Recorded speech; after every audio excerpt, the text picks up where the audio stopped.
Hi, my name is Lisa Martin. I am the mother of a child with special needs. He has Fragile X syndrome. In many respects, he has been my teacher. He has made me be a more caring, compassionate, better human being. What we have learned together on our journey, I have realised the difficulties and challenges that parents of special needs children face are wide and varied. During my years of facilitating courses for parents and professionals, I have met some wonderful people who have shared with me their stories of great joy and sadness, who have experienced the good, the bad and the ugly of all aspects of life bringing up their special children. I am passionate about empowering parents who are dedicated in helping their children with additional needs. You're invited to my podcast. I will be talking about all things in our special world of disability and additional needs. I will be interviewing other parents of children with special needs, as well as professionals and people in the community who are offering services that help.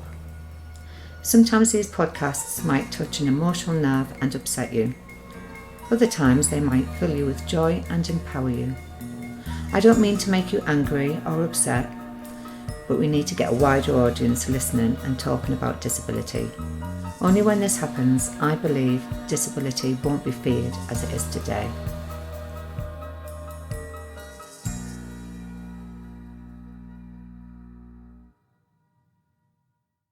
Hello, my name's Lisa Martin. I'd like to welcome Sandra, who is a mum and a carer of children with additional needs and young adults with additional needs. Hi Sandra, welcome to The Good, the Bad and the Ugly. Hi. So let's talk about your two boys at first, and then we'll go through to your caring role as well. So you've got Michael, who's 17. Tell us about Michael. Michael's 17. He's got high functioning autism. He was diagnosed at 4. I was very lucky, and that came about because preschool picked up that he couldn't process instructions, but the teacher said, oh, but my son was like that and he's fine now, just something boys are like. And then someone else said to me, do you understand, Michael? Because at the end of a sentence he would talk and then he'd go, blah, was the last bit, and you couldn't get the last words. So I mentioned it to the health visitor, and she said, we'll put him in for a speech and language assessment. Might not need it, but we'll do it anyway. So he was about 4 when he went to speech and language, and we had 2 visits. On the first visit, he was looking all around and not really engaging. And the second visit, we were in a different room, and again, he was looking all around and not really engaging. And the speech therapist said, would it be all right if I gave her permission to write to my GP to refer him to a paediatrician just in case there were any issues? And I said, yes, that's fine. So they did that, and then in the February, as he was about 4, it was 4 in October, so the following February we went to see a paediatrician and a speech therapist. They talked to David and I about his birth and everything, and growing, how he progressed until he was then 4, and they thought there was something, but they wasn't quite sure. So they wrote a long letter, and I showed it to a friend and said, do I need to be concerned about this? And she said, no, there's nothing really there, don't worry about it. In the August, before Michael started school, I had a phone call to say they'd had a cancellation and could I go back to the Dingley to have him assessed. So again, we went through all the questions and everything. They were originally saying Asperger's, and then they just said, could we do an assessment? They did the ADOS assessment with him. So we took Michael, they went and did the ADOS assessment, and then we took Michael for lunch and then came back, and we got the diagnosis the same day, which was autism with pragmatic learning difficulties. Wow, firstly, you were so lucky to get the diagnosis on the same day, because that's completely unheard of now. And when people are waiting for months, aren't they? I know, and I appreciate, and I'm very grateful for that. Yeah. And secondly, pragmatic learning difficulties. What is that? Because I've never heard of that diagnosis. I think it's the way they process information. And at first, I couldn't see that in him. I really couldn't see that. Oh, no, they've got it wrong. But as he's got older, I can see it. He's managing it now. But when he was up until his mid-teens, he really struggled with things. But he's managed it, and we focused on the good things. Someone said to me, focus on something that they're good at. Michael is very good at acting. Yes. So we've focused on that. He now wants to go ahead on and be an actor, and at the moment he's doing performing arts course at Henley College. He's doing amazing he's getting distinctions.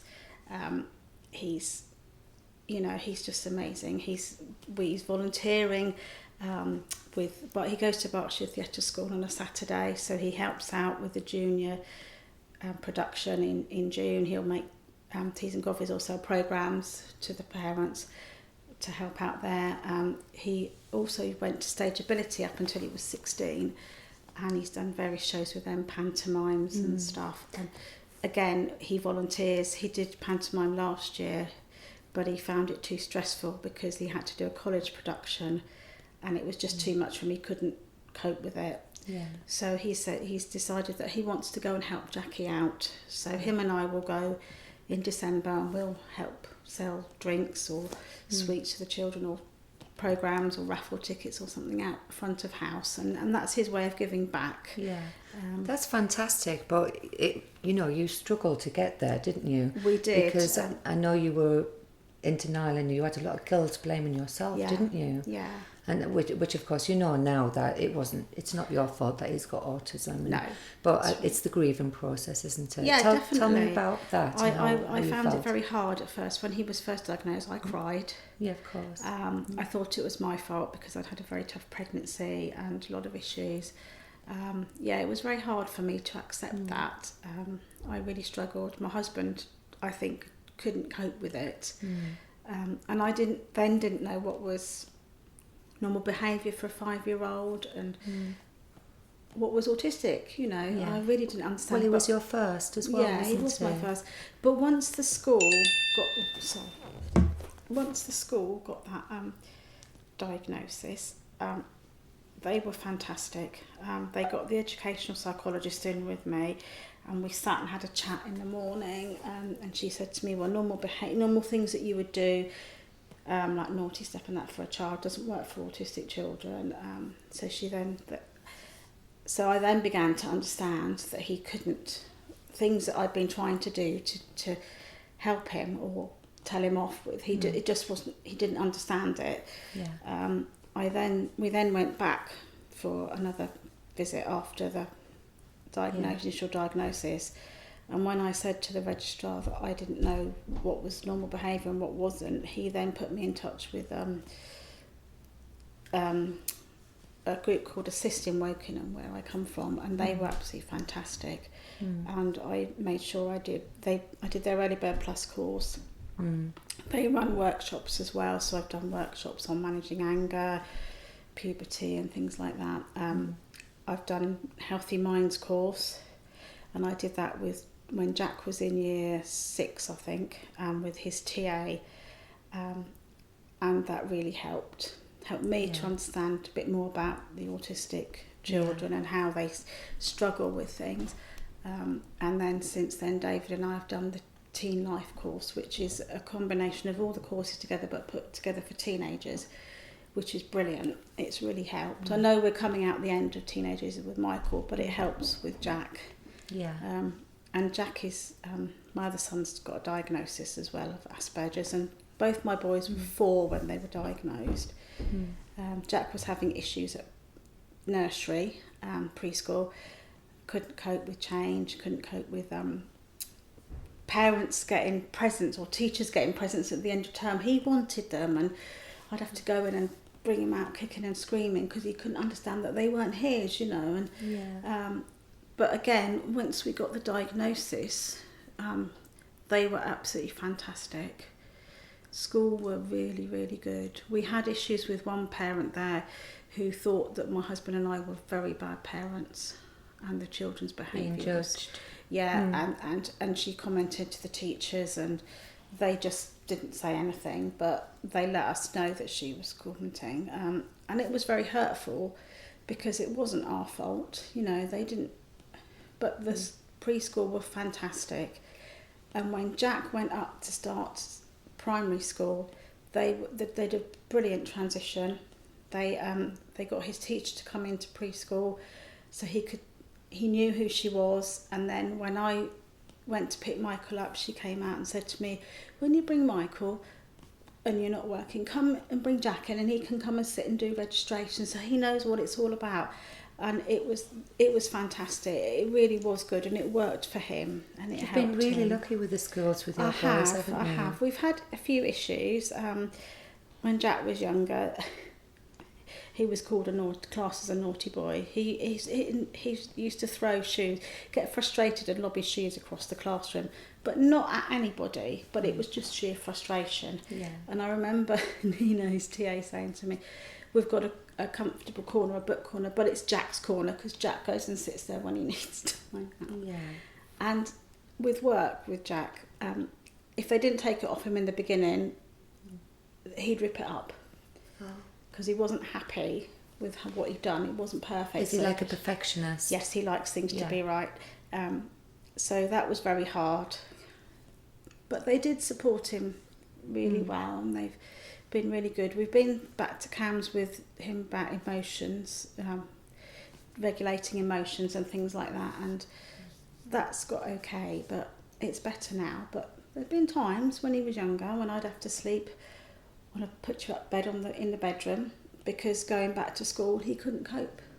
High levels of anxiety. Yeah, what they're going to think of me, what's going to be like the first day, what am I going to be doing, and we would be awake talking till about 3 o'clock in the morning. Yeah.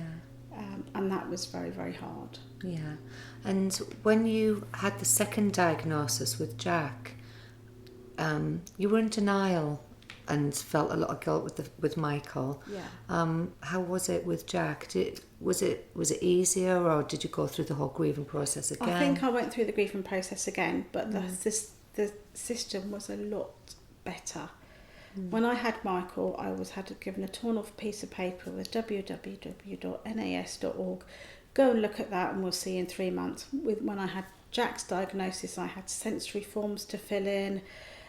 They seemed to be a lot more knowledgeable about things. Even though it was a shock, it very much, I was very much supported through that. That's brilliant. That's great, because you came across some really great charities in where you live. Yeah.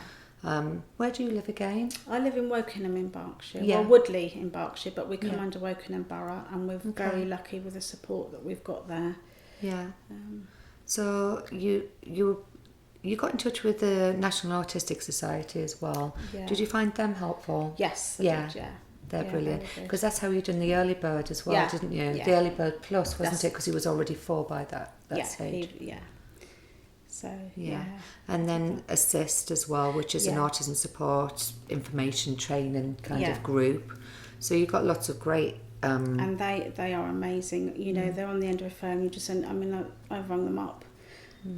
When Michael was in secondary school, and he'd be worried about something, and I'd ring them up, sat in the car park waiting for him to come out of school, and I'd be on the phone to them, and they'd be like, "Oh, this is what you do. This is okay." It's teenagers worrying about things. Yeah, this is how you deal with it. Yeah, and these charities are vital, aren't they, for parents like us? They're so vital. Parents need that. You just need to know where to go, and what support is out there, and to know that you're not alone struggling. Because when they were younger, I really struggled. Yeah. I suffered from depression and anxiety. I still suffer with it. And I'm on antidepressants, so I'm not ashamed to say that, because I can't cope. I can't cope with life without it. I need to have them. So how did you find out about Assist? Did you have to Google it? No. The registrar gave us the information, and he gave our details to Pam Breslin, who's the manager. She then got in contact with me about courses, and I went and did the courses. Yeah. And then you ended up being a parent carer, working on the parent carer forum, didn't you, for 5 years? Yeah, I did. Yeah, that was Lucy's fault. She seconded me. Oh, brilliant. So basically what that meant is, because through all of your experience and knowing how difficult it was to have anyone signpost and these charities and stuff to you. You became that parent, didn't you? Where you were the advocate for parents and liaising with local authorities. And definitely, and I really enjoyed doing it. But I had to give up in February because it became too much with family issues, and my father-in-law had passed away, and then Michael was struggling at college with his maths lesson. The maths teacher was getting cross because he wasn't attending, and he should attend, and he didn't get the idea that Michael was doing a performing arts course. So that was very difficult, and that all came to a head on a Friday night, so we had to sort that out. He didn't sleep all weekend. I didn't sleep all weekend. And on that Saturday, a family friend passed away as well. So that it was a combination of stuff. It just got a bit too much. And I just couldn't do it. I had to give up. Yeah, that's a shame. But I have said that I will go and help out at the local offer day this year. They've said come and help out. And I don't mind doing that, but I couldn't commit to being on the committee and doing all the meetings and stuff with work as well and family. It was just it's a big ask, isn't it?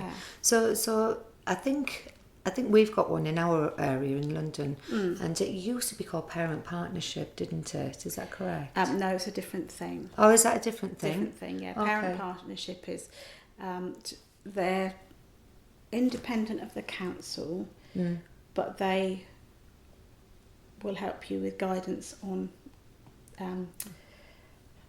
education and things like that, and what's right for schools, because I've used them when Michael was off, and then I got a letter saying that we needed to have an interview, and I phoned them up and they said no, just standard, it's fine, nothing to worry about, just to check that they're getting everything right.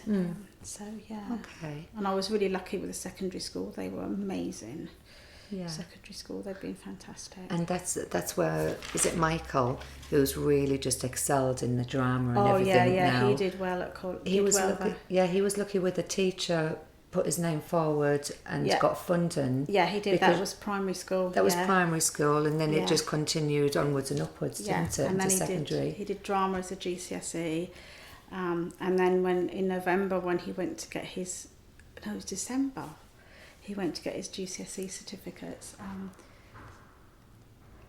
He was amazing. He got his GCSE certificates. He got an award for the best for drama, and he also got award. There was an award given by the husband and family of a lady who died for children that struggle in lessons but eventually do well, and he got it for English.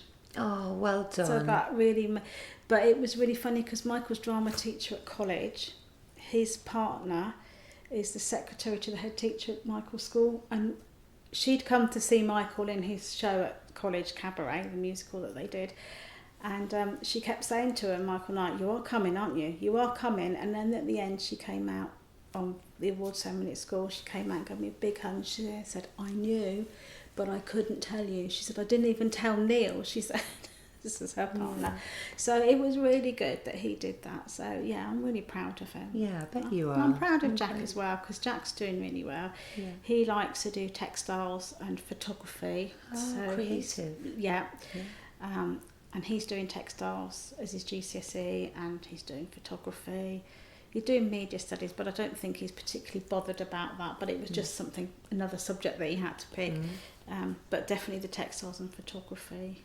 I did textiles. I went to Chelsea College of Art to do textiles. Did you? Yeah, I loved that. Yeah. We're looking at college for him in a year in September, so we'll start looking in the autumn for colleges. But I think he'll go to Bracknell and Wokingham College and do it there, because their student support is fantastic. That's the main thing. That's what I look for when I look at colleges. It's also that they feel comfortable there. Yeah. But also the student support is good. Michael's had really good student support at Henley. We did look at Bracknell for Michael. If he could get in at Henley, it was an option to go to Wokingham and Bracknell College in Bracknell. And I'm more than happy with their student support. So Jack, they do a textiles course, so he'll be going there. If he can get your in boys on are doing so well. You must be so proud. But tell me, you had a difficult year, didn't you? Because your partner, his dad died, didn't he? Yeah, his dad died. The kids were close to they were close to Grandpa. We didn't see them that often because they lived in Cheshire, but we'd ring up every week, and Granny would ring every week to see how they were, or we'd ring Granny, and then we'd go up in the holidays and spend some time with them. But Grandpa suddenly became very ill. He'd been ill at Christmas. They'd been away to Coventry for Christmas, and he'd been poorly, and he'd picked up an infection, and he'd gone into hospital. He'd stuck it out for a while, and then towards the end of January he got taken into hospital. And they seemed to be ages to find anything. They didn't really know what they were looking at, and in the end they diagnosed him with pneumonia, and he was transferred to a medical ward. And then obviously by which time things had got worse, and they were giving him medication to help his breathing, so it looked like he was on the mend. Because his breathing was okay. The children managed to see him, didn't they? They did manage to see him. We went up on the Monday, and we saw him, and he opened his eyes, and he knew that we were all there, and he was trying to speak to the grandchildren and everything. And then we went in on the Tuesday to say goodbye to him because we were going home, and the doctor came up and said to me, "Are you family?" So I said, "I'm daughter-in-law, this is his son, and these are the grandchildren." And he just said, "Well, when your mum comes," David said, "my mum's coming in later, we want to see mum." And basically what they were wanting to do was to stop the medication while Granny and David's older brother said no, they had to continue. So they did, and then my sister-in-law arrived on the Wednesday from the Cayman Islands, because that's where she's working, and she's talked to the doctor, and he said it's not fair. So Sarah said, "Well, what's the prognosis?" And he said it's not good. So Sarah said, "Well, what's the next step? Do we get him to a hospice?" And he said no. Right. So he was there, and he passed away on Thursday morning. And how did the children deal with that? Very upset to begin with, but they coped with it very well. Yeah. They seemed to hold it all together.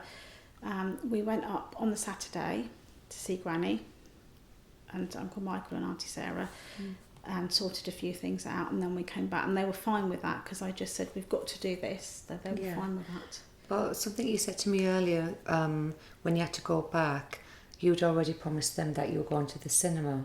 Oh yeah, we promised them in the morning on the Monday. You can't change their routine. No, you can't change it. So you still had to do the cinema. We had to do the cinema on the Monday morning before we went up to visit Grandpa in the afternoon. Yeah. We had to do that. That was what we had to do, and that was fine, and it worked out. And it worked. Okay. Yeah. Good.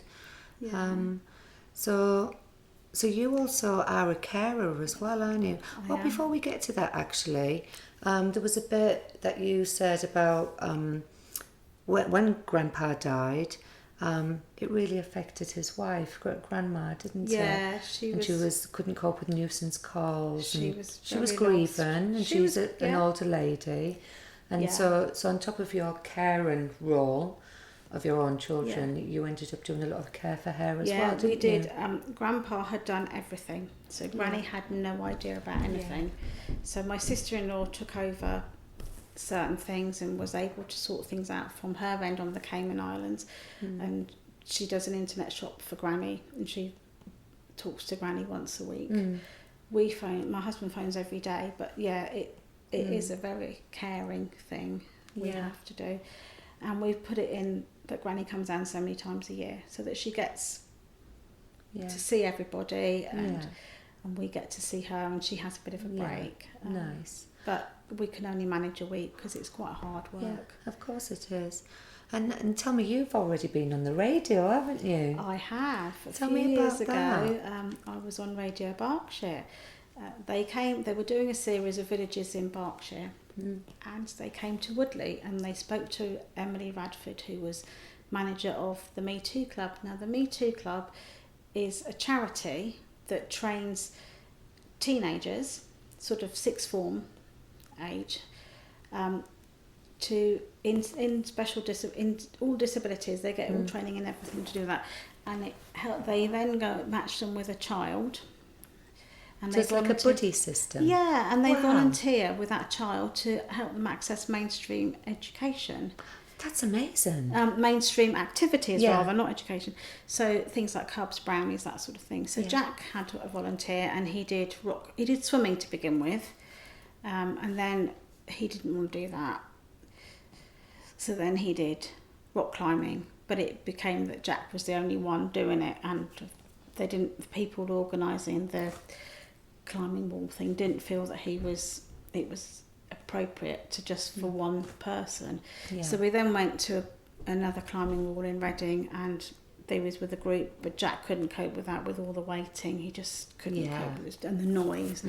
So then we stopped doing that, and he did Boys Brigade, and he had a volunteer up until about last year, and he hasn't needed one. He's just done amazing. He's really done well, and even the leaders are really proud of him. The fact that he's now doesn't need one because he feels confident enough and he can sort himself out now. Well.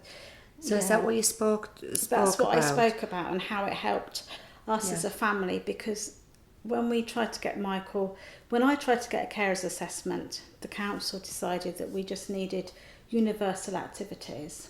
And I thought, that's all very well, but actually, when Jack goes to Cubs, or goes to a Cubs party or Beavers party, I have to go with him. Yeah. So I'm not getting a break. Yeah, So, that's right. And who was the radio? I was spoke to Anne Diamond? Diamond on the radio, and she was just amazing. She really sort of had empathy and understood what it was like to have children and that. And she was asking, when she was playing music, lots of questions and things, but she really sort of took it on board how hard it was. That's lovely. And it was hard when they were younger. As they've got older, it's different challenges. Yeah. But we're getting there slowly. They're doing amazing. They're really doing great. So you're also a carer. That's your job role, isn't it? Yes, it is. Yeah. But you were working in a residential, weren't you? Yeah. Before your children came Yes, along. I did. I worked in a residential home for adults with learning disabilities, and I did that for a few years. And then after I had Jack, they decided they were taken over by private providers, and they said, we'll decide the days of the week you work. You've got to do one weekend a month and one sleepover a month. Well, that was just impossible. Yeah. So I applied for another job to go and work as a daycare assistant. So I went to work as a daycare assistant in High Wycombe, got the job, and did 22 and a half hours a week there, which was brilliant. And then we moved to Amersham Hospital to be an assessment and treatment unit. And I became an OT support worker, and I loved it. It was really lovely because you'd get the patients coming in not very well with mental health issues and things, and I'd go, and after about 2 or 3 days they'd say, you can go and see so and so now. So I'd go, do you want to come over for a cup of coffee? So I'd bring them over to the OT, and they'd make a drink, and we'd sit down and have a look at what activities they like to do, and then the OT and I would put together groups of different things, and I loved it. We had baking group, gardening group, all sorts of different groups, and it was lovely, and everybody had their own little bit to do in it. And in mixing with that as well, I would be sent to take them shopping as they got better and were looking at moving on or going back to where they came. I would be the one that would be sent out with them to go and do their shopping, and they would choose what they wanted to cook, and they would buy it. And eventually I would stand at the top of the aisle and they would go off and buy it, but know that they could see me if there was a problem, and then they would pay for it all. And that was the icing on the cake, when you see them when they come in and they're very poorly and they can't do a lot, to actually go in and choosing them something to cook and cooking their own meals. And they did that with the OT in the evening. It's very rewarding. It was very rewarding. But I had to give that up when Jack was in year 6 doing his SATs, because the pressure of the SATs was making him very stressed, and making me very stressed as well. Of course. I actually had him at the doctor's, and the doctor said, I can't give him anything. I don't know why you brought him here. I can't give you anything. And I said, well, I want you to know that it's affecting all of us. And I was in tears. And he said, well, don't they know what it's like? Don't they know what he's like? I said, yeah, they do, but they're not really helping him. Yeah. Every time they mentioned SATs, stress levels would go. Yeah, the anxiety. Yeah, that's tough. And plus, we do get anxious being the parent, and then they feel our anxiety as well. That makes them worse as well, doesn't it? Yeah. And even when we're trying to fake it, they can still feel it, can't they? They can. So it's like a figure of 8, isn't it? Going round in this Oh, anxiety definitely. bubble. definitely. Yeah. And Jack's very much like that. He worries about things. Oh, bless him. So he was worried yesterday because he couldn't lock his bedroom door Right. properly, and he told Susie would get someone out to sort it out, but he got really, really worried. And then I've bothered Susie. I said, don't worry about it. It's fine. It's going to be sorted. It's fine. Come out. We'll go out this afternoon, and then it'll be all sorted and be fine. But things like that worry him. Yeah. Yeah. Mm. And now you also are a carer to the lovely Lucy's, Polly and Emma, aren't you? Yes. So I interviewed Lucy last night, and tell me how we met Lucy.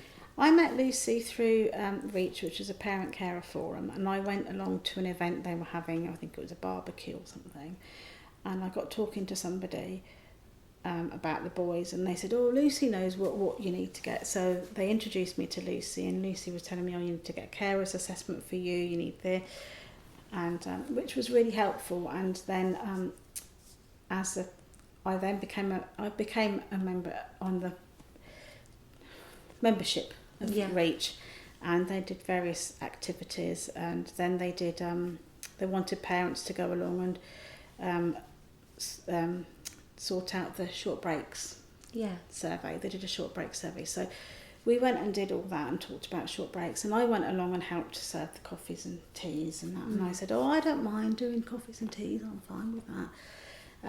The next thing I know, I'm being seconded onto the committee. And I did 5 years, which I enjoyed, and I enjoyed going to the meetings, and I enjoyed making a difference so that parents could, as a parent carer forum, your role is to work with the council, and any changes in special needs things, you work with the council on it, and then you inform the parents of any changes. And so they do lots of coffee evenings, events and that, where they inform you about what's going on. Recently we've had issues with our short breaks things, so that's been a big thing going on. That's now getting sorted. The local offer, making parents aware that it's there, and you can look on that to find activities for your disabled child and what's out there and stuff, because a lot of parents So don't Lucy know. was a big help to you, wasn't she? She was a massive help. And then you to me. became a really massive help to Lucy, because you care. How did you get into caring for? Who was it first? Was it Polly first? Polly first, yeah.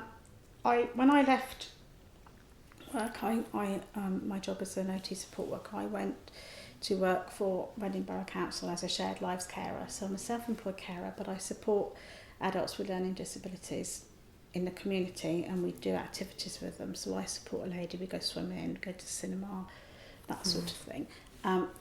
And then Lucy asked me if I'd help out with Polly in the holidays, because Polly was away at school and she would come back for half-term holidays and have 2 weeks. So I'd have Polly, and we'd get on really, really well. And we know Polly from coming here as well, from coming to Easting. Because Polly can be very, very challenging, She can't can she? be very challenging, and life can be very difficult, and she struggles with a lot of things. But we've connected with Polly. We've been there for her. In fact, I'm sure Lucy won't mind me saying, Polly's made me godmother. She made me her other godmother. Oh. So I'm now Polly's godmother, which I'm very honoured to do, and I love seeing her and supporting her. We go and visit her, and she's in a supported living home. We go and visit her with the boys and David will pop in. He works for Asda, and on a Saturday, if he's delivering up near where she lives and he's got a bit of a gap, he'll go in and see Polly and say hello for 5 minutes. So, and she loves that. So it sounds like your family and Lucy's family are all like one big family now, isn't it? Yes, it really feels like that. Which is lovely. It really feels like that, yeah. So now that Polly's in supported living, isn't she? Yeah. So now you're looking after Emma, aren't you? I have and Emma, Polly's sister. I have Emma on a Monday during the day, and I pick her up at Hopper State, and she used to love it when Theresa May was Prime Minister, because Theresa May used to live in Sonning, and we used to go past her house. Oh, okay. So every Monday morning we'd go up and we'd see motorcycle outriders come and police cars, and we'd see her getting and go off, that made Emma's day. Seeing that really made Emma's day, when the policeman stopped our car and Theresa May could go past. But she also did her shopping in Twyford, so she was seen in Twyford as well, in the weight trays in Twyford. But Emma loved that, and Emma comes with me, and we go to a support group called ASD Family Help, and on a Monday morning they have a coffee morning for parents and of children with autism, and those with younger children bring them. So we go and make the teas and coffees for the parents, and Emma loves it, and they love Emma. Yeah, They everybody love loves Emma. Anyone who meets Emma loves Emma. She's got a wonderful lovely human smile. being. She's absolutely gorgeous. She's lovely. Yeah. She can be bossy, but she's lovely. You know, she means well. Yeah. You know. Yeah. But yeah, she's lovely. Oh, that is really lovely. And we were also speaking about earlier that when you were doing the radio, didn't your husband, because you were talking about autism, Yeah. and didn't he say to you something about that he thinks that he might Yeah, have autism too? He said, when I was nervous about how I was going to sound and how I was going to be, and he phoned me up afterwards and said, you did really well, and I think I may have it, but nobody's helped me, and they should have done. Yeah. So it's taken me a long time to accept that, because I used to ask him, used to ring up, oh, I'm running late, can you go and get the boys? And he was like, why can't you go and get the boys? Well, no, I'm running late, you need to go and get them. Yeah. He couldn't do that because he didn't have advance notice. It was out of his routine. Yeah. Yeah. And so it took me a long, long time, and I now know that, and I know now how I have. If I want him to do something, I have to ask him the day before. Yeah, it's planning. He's getting better. I have got him DBS checked for my job because sometimes the lady I support falls asleep in the afternoon, and it means I have to go. One of us has to go and get Michael from the train station, and if he's had a busy day driving, he doesn't want to go. Yeah. So I've got him DBS checked so that I can leave her with him, and I can go and get Michael from the train station and bring him back, and it's fine. And Michael's had a DBS as well because he's coming up 18, so it's just to make sure, just to make sure everything's safe in the family and the house, because Shared Lives is a scheme where you have people with learning disabilities come and live with you. Yeah. But I do the day support, and they're part of your family. Yeah. And the lady I support comes to see Michael do his show. She loves it. Oh, so she comes to stay with you guys? No, she doesn't stay. I just have her during the day. Okay. I pick her up at 9:30 in the morning and drop her back for 3:30. Oh, nice. And then when Michael does a show, she'll often come and see that. So then I won't have her in the week because I want to be covered for insurance. So then I ring my Shared Lives office and say, I'm having her such and such. I'm not having her this day, I'm having her on Saturday because she's coming to, so they know. So if you see a Saturday one, that's the reason why, you know. Okay. So would your husband ever want to go down the diagnosis route, or he's just happy understanding a bit more that he could have? I tried to get him to go, and he went to see the GP. The GP referred him to the psychiatric team. Psychiatric team said he didn't need their help. They referred him to talking therapies because he does get angry. Right. He'll stand for a little while and then he gets really angry and he blows, and it's very scary. Very scary. It upsets me. I get very tearful when he's like that. Upsets the boys. He just like flies off the handle. So it's like he's having a bit of a meltdown. Yes, it is. And it's just very scary and it's horrible. But I tried to get him to go and see somebody, and nobody, the doctors and that, didn't really understand and didn't want to know. Because he's an older gentleman now, isn't he? Yeah. So, and I think it's more difficult, like, you know, somebody who's But older. having said that, I know somebody that was in their 70s and got a diagnosis. Oh, really? That's amazing. Yeah. Good. So they are doing it. Yeah. But you just have to know the right people, and you have to know what you're asking for. And he didn't, and I didn't, and so he didn't get that. So I just have to accept that he has it, and manage him the way I manage the boys in a way. Do you sometimes feel like you've got 3 children? I do feel like, because my husband's obsession is spending money. Oh, okay. So it's very, very difficult. Right. That is challenging, isn't it? Very hard. How do you manage that? Do you try and hold onto the purse strings I- and be creative Yes. with how he you... he has an allowance. He has £20 a week spending money. Yeah.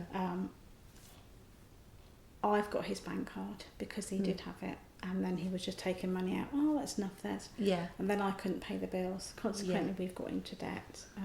We are getting help from Christians Against Poverty with that, which is massive help to us. But it's very hard for me to, because I have to do it all, and I have to. It's a lot of pressure on you, isn't it, Sandra? Sometimes I feel overwhelmed with it all. Yeah, and that's why you've got anxiety and suffer from depression. Yeah, And that's definitely. completely understandable. Yeah, you're doing a great job. Thank you. Do you ever get time for you? How do you manage to feel good in your challenging world?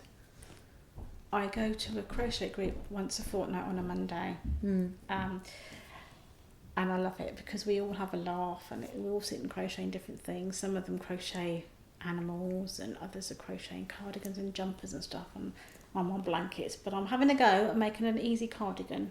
Brilliant. So I'm going to go for a baby, so I'm doing that while I'm here. Oh, lovely. And then on a Friday I go to a group called Laugh and Craft, and sometimes I just take colouring along or knitting and stuff like that. So and it's just about having a support network for you. It is for me. I've got a it? very good friend, Lorna, who I met through the church, and when David lost his job at Allied Bakeries when the boys were younger, her friend Lynn was looking for somebody to come and help change beds and do a bit of ironing, so I went and did that for them, and then unfortunately Lynn passed away, but I've continued that with Lorna, and we've become good friends, so it's lovely. I'm her support, because she's got a house full of adults with learning disabilities, and she's my support, so we're just there for each other. It's lovely. really lovely, and she's just an amazing friend. She's lovely.